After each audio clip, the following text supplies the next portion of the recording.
Korupsi adalah tindakan pejabat publik, baik politisi maupun pegawai negeri, serta pihak lain yang terlibat dalam tindakan itu yang secara tidak wajar dan tidak legal menyalahgunakan kepercayaan publik yang dikuasakan kepada mereka untuk mendapatkan keuntungan sepihak. Contoh korupsi di lingkungan mahasiswa. 1. Terlambat kuliah. 2. Membuat proposal palsu. 3. Penyalahgunaan dana beasiswa. 4. Plagiasi. 5. Mencontek dan titip absen. Contoh korupsi negara: menggelapkan dana EKTP, menerima suap atau sogokan, menyalahgunakan fasilitas negara untuk kepentingan pribadi.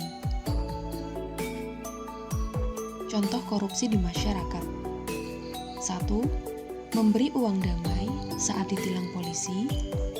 2. Ketika ingin mengurus KTP agar lebih cepat diproses, diberi suap. 3. Melebihi jumlah harga sesuatu agar mendapat untung. 4. Memanfaatkan fasilitas bersama untuk kepentingan pribadi. Contoh korupsi di Boyolali: mantan kadis di Boyolali, Joko Sarjono, jadi tersangka korupsi keuangan desa senilai 1,3 miliar pada tahun 2020.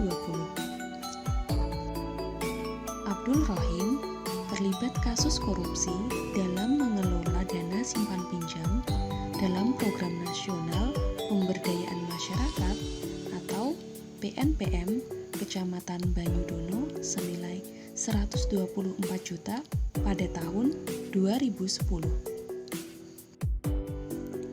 Dampak korupsi: 1. Fasilitas penunjang usaha tak terbangun. 2. Harga barang kian mahal. 3. Matinya etika sosial politik. 4. Tidak efektifnya peraturan dan perundang-undangan. 5. Hilangnya kepercayaan publik pada demokrasi. 6. Hilangnya kepercayaan rakyat terhadap lembaga negara. Upaya pencegahan dan pemberantasan korupsi. Menurut Bahrudin Lopa, mencegah korupsi tidaklah begitu sulit kalau kita secara sadar menempatkan kepentingan umum atau kepentingan rakyat banyak di atas kepentingan pribadi atau golongan. Dalam melakukan analisis atas perbuatan korupsi dapat didasarkan pada 3 pendekatan berdasarkan alur proses korupsi. 1. Pendekatan pada posisi sebelum perbuatan korupsi terjadi. 2. Pendekatan pada posisi perbuatan korupsi terjadi. 3. Pendekatan pada posisi setelah korupsi terjadi.